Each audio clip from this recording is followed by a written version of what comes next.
Welcome to Tokyosaurus. So what's up in Japan? I've always wondered when we would start getting anime broadcasts in glorious 4K, and I think we are approaching the day the dream will finally come true.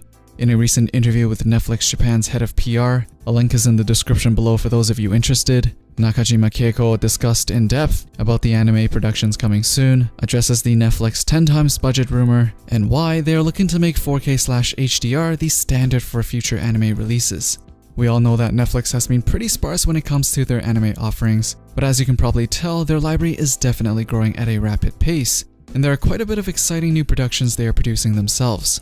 One point that was repeated several times in the interview that Mr. Nakajima really wanted to get across was that the Netflix originals they're developing are all works they want viewers to be able to watch 5 or even 10 years down the road without feeling like they're dated. Basically, they want a catalog that still feels fresh many years down the road, because at the core of Netflix, they want to extend viewing times, which they believe will lead to customer satisfaction and thus continued subscription. Which means the bigger their catalog is with relevant shows, the higher the chance for viewers to watch another show on Netflix, increasing total viewing times. Which is why he believes that it is important to offer a wide range of content, from super popular mainstream hits to the more niche offerings that not everyone may know about. He believes that Netflix's biggest strength is in the variety, and this will not be any different when building their anime catalog of shows. Which leads us to the rumor that was floating around the internet a few weeks or months back about Netflix producing anime with times 10 the budget of your average anime production. He says that although times 10 is not exactly true, there is some truth to this, as they are spending quite a hefty budget on some of their productions as compared to the average production. But not all of them are going to be getting huge budgets for their shows. They can allocate big budgets for shows they can expect will generate a certain number of views for a long period of time, but for the more niche works, the budgets will obviously not be the same size as the mainstream ones. He also says that in the future, it is a possibility that an anime production can go over 1 billion yen, compared to the average being about 200 million yen for a 13-episode season. Now, another reason why the budgets are higher than industry standards for Netflix originals is that they want to future-proof their works as mentioned at the beginning.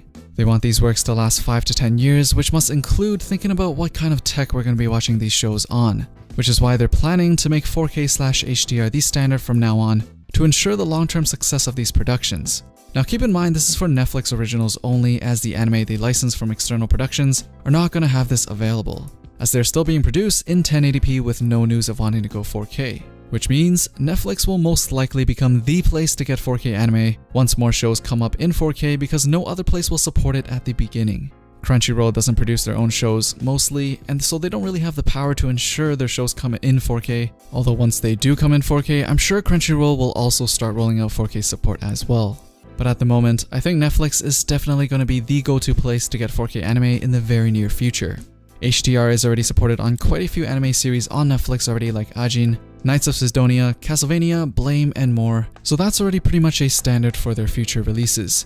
Another big difference in the productions on Netflix is that creators have much more creative freedom. They are not tied down by traditional production committees that have different people on board changing creative decisions so they can sell more products. All Netflix wants is for your work to be able to make people want to watch it from start to finish. Netflix doesn't care about selling toys, Blu-rays, novels, or whatever, which is why they give most of the creative freedom to the creators they work with, as that is their job, to make stuff that people want to watch. Now, if you're still wondering, this video is not sponsored by Netflix or by anyone in any way, and it's just an article that I thought was very interesting.